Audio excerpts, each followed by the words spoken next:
Assalamualaikum warahmatullahi wabarakatuh. Yang terhormat dosen pengampu mata kuliah Pragmatik Berbahasa Indonesia, Bapak Dr. Andes Samukhtar Caniago MSI. Sebelumnya, perkenalkan kami dari kelompok 8. Mohon izin untuk mempresentasikan materi yang telah kami susun mengenai pragmatik dalam pengajaran bahasa. Saya Muhammad, izin untuk mempresentasikan materi mengenai definisi pragmatik dan komponen-komponen pragmatik. Baik, yang pertama yaitu definisi pragmatik. Menurut Wijana tahun 1992, dalam bukunya Dasar-Dasar Pragmatik, beliau mengemukakan bahwa pragmatik adalah sebuah cabang ilmu bahasa yang mempelajari struktur bahasa secara eksternal, yaitu bagaimana satuan kebahasaan itu digunakan dalam komunikasi. Nah, jadi makna yang dikaji dalam pragmatik ini adalah makna yang terikat konteks, atau dengan kata lain mengkaji maksud dari penutur.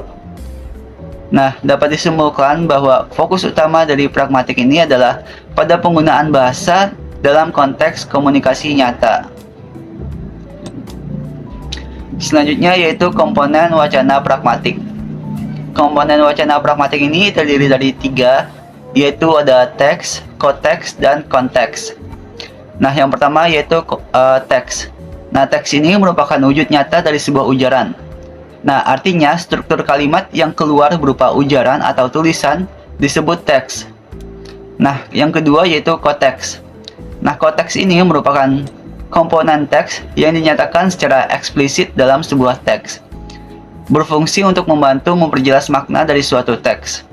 Nah, kemudian yang ketiga yaitu konteks. Nah, konteks ini merupakan komponen suatu teks yang berfungsi memperjelas makna suatu teks namun berada di luar teks. Baik, kita akan membahas satu persatu dari komponen wacana pragmatik. Yang pertama yaitu teks. Menurut Cook tahun 1994, teks adalah semua bentuk bahasa, bukan hanya kata-kata yang tercetak di lembar kertas, tetapi juga semua jenis ekspresi komunikasi, ucapan, musik, gambar, dan efek suara. Nah, berdasarkan saluran yang digunakan dalam berkomunikasi, teks ini dapat dibedakan menjadi 2, yaitu teks tulis dan teks lisan. Nah, berdasarkan pengertian tersebut dapat disimpulkan bahwa bahasa dapat dipelajari bukan hanya sekedar sebagai sistem tanda atau bentuk-bentuk kalimat, tapi juga sebagai runtutan panjang yang disebut teks. Selanjutnya yaitu adalah koteks. Koteks ini merupakan unsur kebahasaan yang ada dalam sebuah teks yang berfungsi membentuk pengertian dari sebuah teks. Nah, jadi dengan kata lain, untuk memahami sebuah teks perlu diperhatikan unsur kebahasaan yang membangun sebuah teks tersebut. Nah, jika konteks merupakan unsur yang membantu pemahaman makna teks yang berasal dari luar teks, maka konteks ini merupakan unsur yang berada dalam teks. Atau dengan kata lain, konteks disebut unsur non-kebahasaan, sedangkan konteks disebut unsur kebahasaan. Nah, untuk lebih jelasnya, di sini terdapat contoh dari penerapan konteks, yaitu terdapat sebuah kalimat, "Tersebutlah pada zaman dahulu seorang raja yang sangat terkenal. Dia dikenal sebagai raja yang sangat adil dan bijaksana. Rakyatnya penuh hormat dan pengabdian kepadanya." Nah, pada kalimat pertama pada teks tersebut merupakan prasyarat kehadiran kalimat kedua dan kalimat ketiga. Kehadiran unsur seorang raja, dia, dannya sebagai unsur linguistik pada teks memberi kontribusi yang cukup penting dalam memahami makna teks secara keseluruhan, terutama menjelaskan tentang siapa yang sedang dibicarakan. Nah, biasanya konteks ini sering diwujudkan dalam satuan lingual berupa kata, frase, klausa, kalimat, bahkan wacana. Selanjutnya yaitu konteks. Menurut Mulono tahun 1990, beliau mendefinisikan konteks sebagai situasi yang ada hubungannya dengan suatu kejadian. Nah, hubungan itu dapat menambah kejelasan makna. Nah, jadi sebuah tuturan harus mempertimbangkan konteks seperti latar, situasi, peristiwa, dan kondisi. Nah, sebuah tuturan tidak dapat dimengerti sebagai mekanisme internal dari linguistik semata, akan tetapi untaian bahasa di sebuah tuturan dipahami dalam konteks secara keseluruhan. Nah, untuk lebih jelasnya di sini terdapat kalimat "kamu cantik sekali". Nah, ketika ujaran atau kalimat tersebut ditujukan kepada seorang anak perempuan yang berumur 3 tahun, kemungkinan besar anak tersebut akan menganggap itu sebagai pujian umum tanpa konotasi romantis. Nah, kemudian jika ujaran tersebut ditujukan kepada seorang wanita yang berumur 20 tahun, mungkin makna ujaran tersebut akan berbeda. Wanita pada usia tersebut mungkin akan mengartikan ujaran tersebut sebagai pujian terhadap penampilan fisiknya. Karena pada usia tersebut biasanya lebih terkait dengan konsep kecantikan dan penampilan. Kemudian ketika ujaran tersebut ditujukan kepada seorang nenek-nenek yang berumur 70 tahun, makna ujaran tersebut akan berbeda lagi. Mungkin nenek-nenek tersebut akan menganggap ujaran tersebut sebagai ungkapan sopan atau pujian terhadap penampilan yang tetap terjaga meskipun usianya sudah lanjut. Nah, jadi dapat disimpulkan bahwa konteks ini merupakan unsur yang membantu pemahaman makna teks yang berasal dari luar teks. Mungkin cukup sekian dari saya. Selanjutnya akan dilanjutkan oleh rekan saya. Terima kasih. Assalamualaikum warahmatullahi wabarakatuh. Saya Citra Dewi izin untuk memaparkan materi mengenai pragmatik dan aspek-aspeknya dalam pengajaran bahasa Indonesia, serta pentingnya pragmatik dalam pengajaran bahasa. Materi pertama yaitu pragmatik dan aspek-aspeknya dalam pengajaran bahasa Indonesia. Pragmatik adalah cabang ilmu linguistik yang mempelajari penggunaan bahasa dalam konteks komunikatif, termasuk tujuan komunikasi, efek yang diinginkan, serta hubungan antara ucapan dan konteks sosialnya. Dalam pengajaran bahasa Indonesia, pemahaman terhadap pragmatik dan aspek-aspeknya memainkan peran penting dalam membantu siswa untuk memperoleh keterampilan berbahasa yang efektif dan juga sesuai dengan berbagai situasi dan komunikasi. Selanjutnya ada aspek-aspek pragmatik dalam pengajaran bahasa Indonesia. Nah, aspek-aspek pragmatik dalam pengajaran bahasa Indonesia ini terdapat di dalam garis-garis besar program pengajaran GBPP Bahasa dan Sastra Indonesia untuk SD, SMP, dan juga SMA, nah baik dalam kurikulum 1984 maupun kurikulum 1994. Sebenarnya secara prinsipal ini sama, tetapi redaksionalnya ini agak berbeda.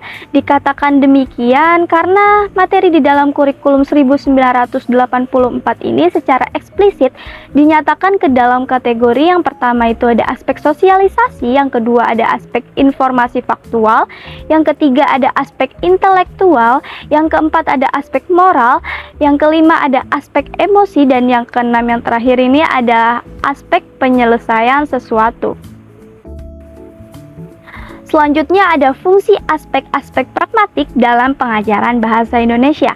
Nah, seperti yang diuraikan dalam GBPP Bahasa dan Sastra Indonesia kurikulum 1994, aspek-aspek pragmatik ini digunakan untuk berbagai macam fungsi sesuai dengan apa yang ingin disampaikan oleh penutur, yang dapat meliputi yang pertama ini ada fungsi bahasa untuk menyatakan informasi faktual. Nah, ini melibatkan penggunaan bahasa untuk menyampaikan informasi yang nyata, termasuk mengidentifikasi, melaporkan, menanyakan, atau mengoreksi hal-hal tertentu. Nah, yang selanjutnya yang kedua yaitu fungsi bahasa untuk menyatakan sikap intelektual. Nah, ini melibatkan penggunaan bahasa untuk menyatakan pemikiran atau penalaran terkait dengan suatu masalah, termasuk dalam menyatakan setuju atau tidak setujunya terhadap suatu hal. Nah, selanjutnya yang ketiga ini ada fungsi bahasa untuk menyatakan sikap emosional. Ini melibatkan penggunaan bahasa yang dilandasi oleh emosi atau perasaan individu, nah seperti kegembiraan, kekecewaan, ataupun kepuasan. Lalu yang keempat ada fungsi bahasa untuk menyatakan sikap moral. Nah, ini melibatkan penggunaan bahasa yang terkait dengan norma-norma moral dan juga estetika, nah seperti meminta maaf, menyatakan penyesalan, ataupun menghargai. Nah, selanjutnya yang kelima ini ada fungsi bahasa untuk menyatakan perintah. ini melibatkan penggunaan bahasa untuk memberikan instruksi ataupun meminta seseorang untuk melakukan sesuatu. Misalnya itu untuk mengajak, mengundang, ataupun memperingatkan. Nah, yang selanjutnya yang keenam dan yang terakhir ini ada fungsi bahasa untuk bersosialisasi. Nah, ini melibatkan penggunaan bahasa untuk berinteraksi secara sosial, termasuk juga untuk menyapa, memperkenalkan diri, ataupun menyampaikan ucapan selamat. Nah, dari keenam prinsip-prinsip tersebut bisa memandu guru bahasa Indonesia dalam merancang pembelajaran yang memungkinkan siswa untuk mengembangkan kemampuan berbahasa yang lebih efektif dalam berbagai konteks komunikatif. Lalu yang selanjutnya materi kedua yaitu pentingnya pragmatik dalam pengajaran bahasa. Nah, pragmatik sendiri merupakan cabang linguistik yang mempelajari penggunaan bahasa dalam konteks situasional dan juga fungsi komunikatifnya. Nah, pragmatik dalam pengajaran bahasa ini merupakan aspek yang sangat penting karena ia berhubungan dengan penggunaan bahasa sebagai alat komunikasi efektif karena merupakan aspek bahasa yang berkaitan dengan pemilihan bentuk bahasa dan juga penentuan maknanya sesuai dengan maksud pembicara, sesuai dengan juga konteks dan keadaannya.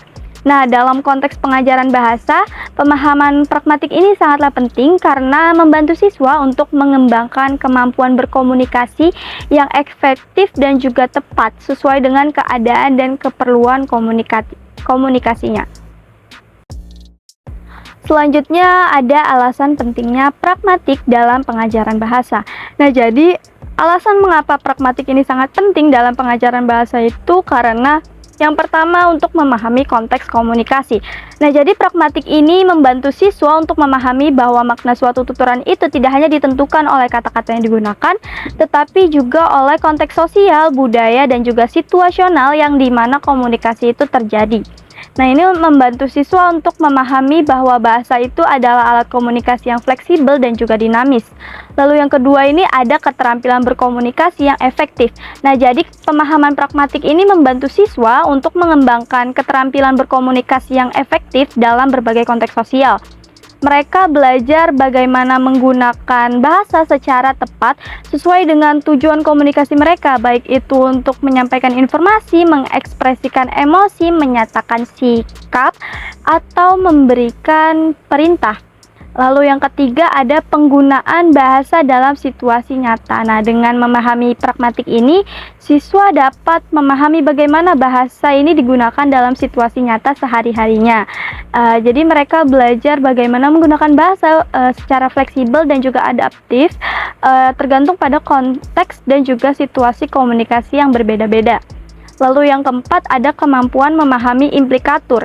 Nah, jadi pragmatik ini membantu siswa untuk memahami implikatur, yaitu makna tersirat yang terkandung dalam suatu tuturan. Nah, hal ini tuh membantu mereka tidak hanya untuk memahami makna literal dari suatu ucapan itu, tetapi juga makna yang tersembunyi ataupun tersirat dalam komunikasi sehari-harinya. Lalu yang kelima yaitu peningkatan keterampilan sosial. Jadi pemahaman pragmatik ini membantu siswa untuk meningkatkan keterampilan sosial mereka, termasuk kemampuan berinteraksi dengan orang lain secara sopan, menghormati norma-norma sosial, dan juga memahami konvensi komunikasi yang berlaku dalam masyarakat. Lalu yang keenam ada kemampuan memahami bahasa nonverbal. Jadi pragmatik juga melibatkan pemahaman terhadap bahasa nonverbal seperti gerakan tubuh, ekspresi wajah, dan intonasi suara. Jadi siswa ini belajar bagaimana membaca sinyal-sinyal nonverbal dalam komunikasi interpersonal. Lalu yang ketujuh ada peningkatan kesadaran budaya. Jadi pragmatik ini membantu siswa untuk meningkatkan kesadaran mereka terhadap perbedaan budaya dalam penggunaan bahasa. Nah, mereka belajar bagaimana norma-norma komunikasi ini dapat bervariasi antara budaya yang berbeda dan juga belajar untuk menghargai keberagaman budaya dalam komunikasi. Lalu selanjutnya yang ke-8 dan yang terakhir ini yaitu peningkatan keterampilan berbicara dalam mendengarkan. Jadi pragmatik ini juga membantu siswa untuk mengembangkan keterampilan berbicara dan mendengarkan yang lebih baik dengan memperhatikan konteks dan juga tujuan komunikasi. Jadi mereka ini belajar untuk menjadi pendengar yang lebih aktif dan juga berbicara dengan jelas dan juga tepat. Baik, sekian pemaparan dari saya kembalikan ke rekan saya. Terima kasih. Baik, saya Gifira Nur Fatimah izin melanjutkan pemaparan materi terkait pragmatik sebagai bahan pengajaran bahasa. Pragmatik yang disajikan sebagai bahan pengajaran bahasa lazim pula disebut fungsi komunikatif. Di dalam fungsi komunikatif terdapat sejumlah titik bahasa seperti mengajukan pertanyaan, menawarkan usulan, menolak ajakan, dan menyatakan rasa senang.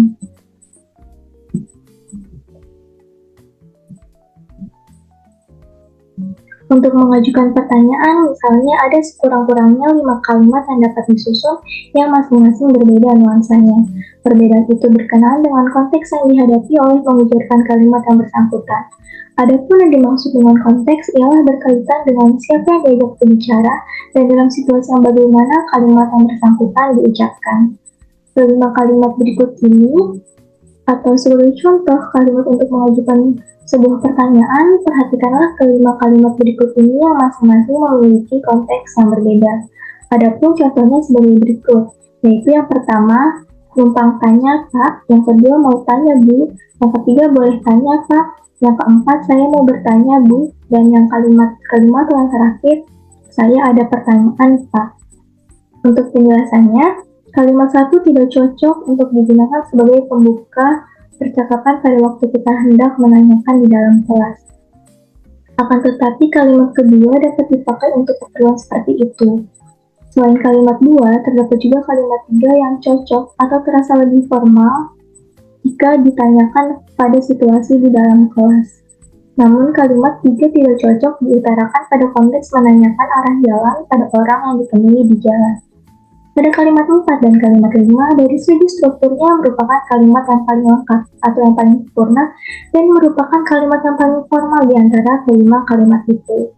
Kedua kalimat ini terlalu formal dan karena itu tidak cocok diucapkan pada konteks bertanya di jalan dan juga tidak cocok pada konteks bertanya di kelas atau di ruang sidang. Kedua kalimat ini akan cocok apabila diujarkan misalnya oleh seorang wartawan dalam suatu jumpa pers dengan pejabat tinggi negara atau oleh seorang bawahan misalnya sekretaris kepada atasannya.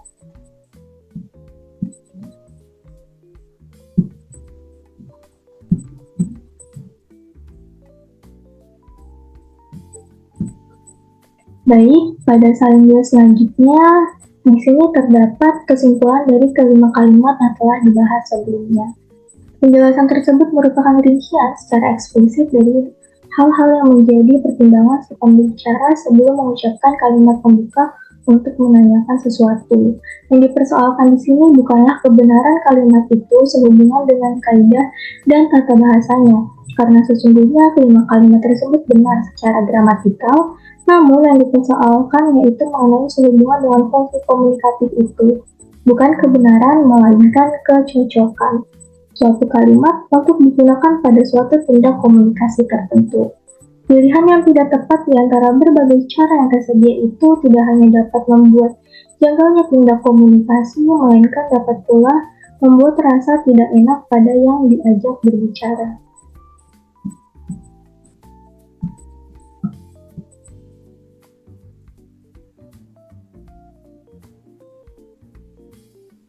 Baik, pada salindia selanjutnya, seperti halnya pada suatu konteks menanyakan identitas atau nama si pengirim telepon merupakan salah satu yang dapat tidak mengenakan untuk didengar oleh si pengirim telepon. Begitu juga halnya menanyakan identitas atau nama si penerima telepon. Padahal identitas si pengirim telepon atau penerima telepon dalam keadaan tertentu perlu diketahui. Hal yang dapat tidak mengenakan itu dapat dihindari dengan menggunakan strategi yang tepat untuk mendapatkan informasi yang diinginkan. Pertimbangkanlah percakapan telepon berikut ini. Penerima, halo, pengirim, Bu Ajeng ada, penerima yang menjawab sedang keluar. Dan di sini terdapat banyak pilihan yaitu siapa ini ya, ini siapa, dari mana ini, Berapa nomor telepon Bapak? Dengan siapa saya bicara ini? Boleh saya tahu siapa yang bicara ini? Ada pesan, dan yang terakhir mau meninggalkan pesan. Kalimat A sampai dengan kalimat B merupakan cara yang secara langsung menanyakan identitas si pengirim telepon. Untuk lebih jelasnya, kalimat A, B, dan C merupakan yang paling tidak mengenakan untuk didengar, sama-sama menanyakan secara langsung. Namun kalimat F dan kalimat B akan terdengar lebih mengenakan daripada kalimat B dan juga kalimat E. Akan tetapi, yang paling mengenakan bagi si pengirim telepon adalah pada kalimat H dan juga kalimat I, karena kedua kalimat ini merupakan pertanyaan identitas yang secara tidak langsung. Dengan disodori kalimat seperti H dan I ini, si pengirim diberi peluang untuk memilih. Apabila ia merasa perlu untuk menyampaikan identitasnya, maka ia akan menjawabnya, menyampaikan pesannya, lalu identitasnya atau nomor teleponnya. Namun apabila tidak, ia ada kebebasan untuk tidak memberitahukan identitasnya.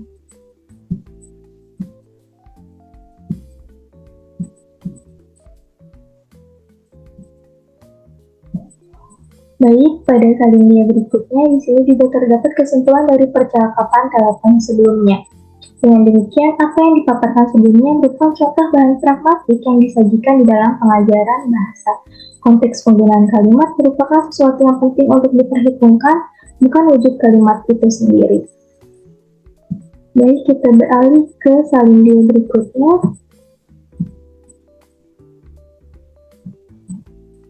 Ya, pembahasan yang akan dibahas selanjutnya terkait perencanaan, pengelolaan, dan evaluasi pengajaran bahasa Indonesia berdasarkan pendekatan pragmatik. Namun yang pertama-tama yang akan dibahas yaitu mengenai faktor-faktornya. Dalam pelaksanaan pengajaran bahasa Indonesia terdapat bermacam-macam fungsi bahasa yang telah dijelaskan sebelumnya, yaitu seperti menyampaikan informasi faktual, menyatakan sikap intelektual, menyatakan sikap emosional, menyarankan sikap moral, mengatakan perintah, dan untuk bersosialisasi dapat disajikan melalui berbagai kegiatan berbahasa, misalnya dalam bermain peran, bercakap-cakap, mengenai topik tertentu dalam kegiatan menulis.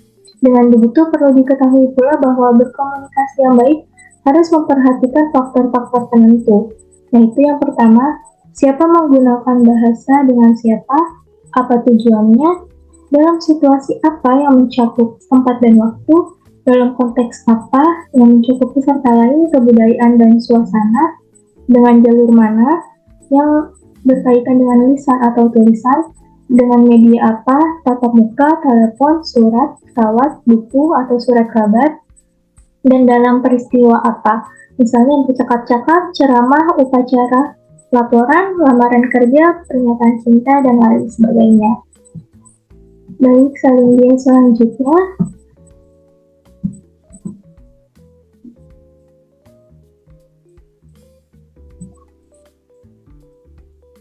Ya, pada salindia selanjutnya kini dibahaslah mengenai perencanaan dan pengelolaan pengajaran bahasa Indonesia berdasarkan pendekatan pragmatik.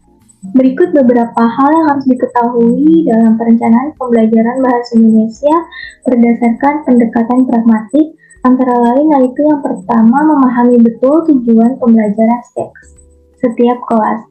Misalnya, tujuan tersebut berbunyi, siswa mampu berdialog dengan orang lain dan mempertimbangkan siapa saja yang diajak berbicara. Maka langkah yang kedua yaitu mencari butir-butir pembelajaran yang sesuai. Misalnya, berwawancara dengan tokoh setempat tentang lingkungan. Maka, hal-hal yang perlu dipersiapkan antara lain yaitu menyusun daftar pertanyaan untuk berwawancara, mendiskusikan pertanyaan-pertanyaan yang akan disusun, melakukan wawancara sambil mencatat, dan yang terakhir menyimpulkan hasil wawancara. Jika tujuan dan butir-butir pembelajaran telah ditetapkan, maka langkah selanjutnya ialah mengomunikasikannya kepada siswa.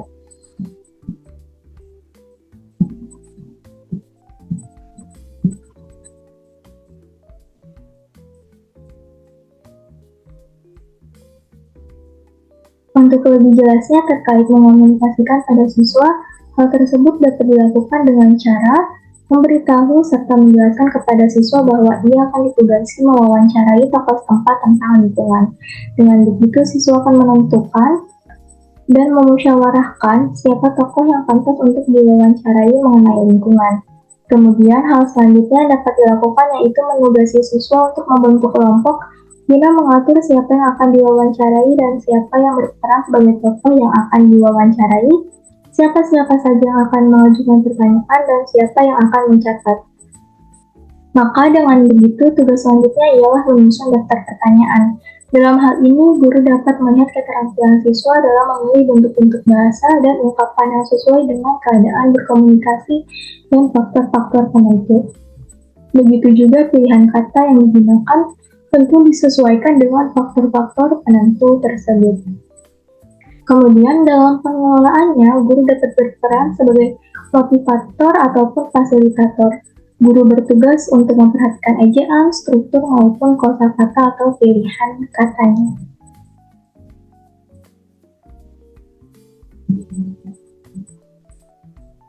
Baik, selanjutnya terdapat evaluasi pengajaran bahasa Indonesia berdasarkan pendekatan pragmatik.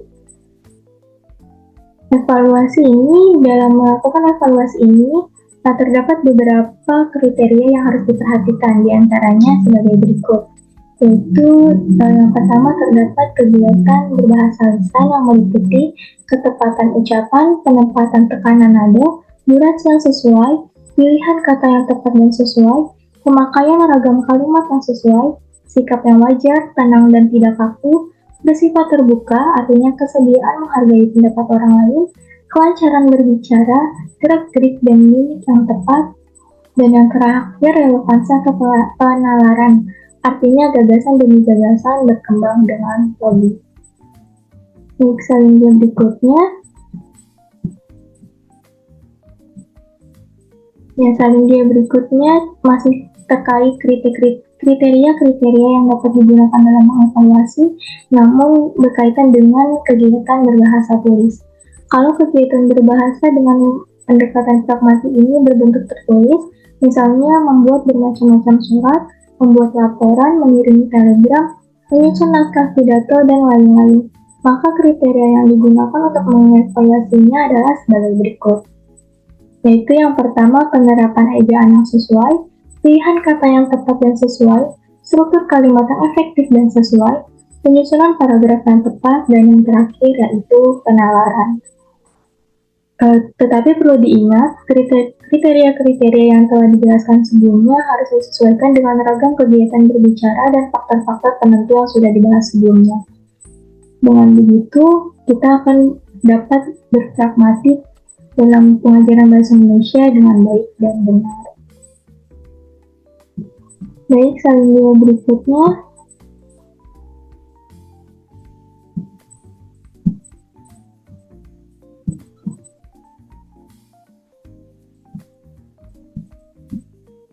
Di sini terdapat daftar pustaka yang kelompok kami gunakan untuk menyusun materi pada hari ini.